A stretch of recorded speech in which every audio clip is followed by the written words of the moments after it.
Sebuah rekaman ramai beredar di media sosial Telegram pada Jumat 13 Januari 2023. Dalam rekaman tersebut memperlihatkan detik-detik drone FPV menghantam kendaraan lapis baja milik pasukan Putin yang sedang beroperasi.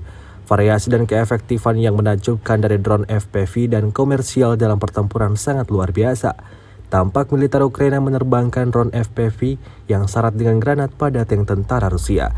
Alhasil tank Rusia meledak hingga timbulkan kobaran api yang cukup besar.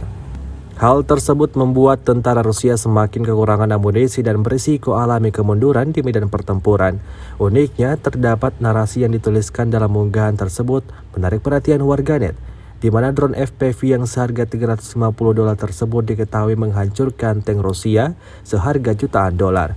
Mengetahui hal tersebut, beragam komentar dituliskan warganet.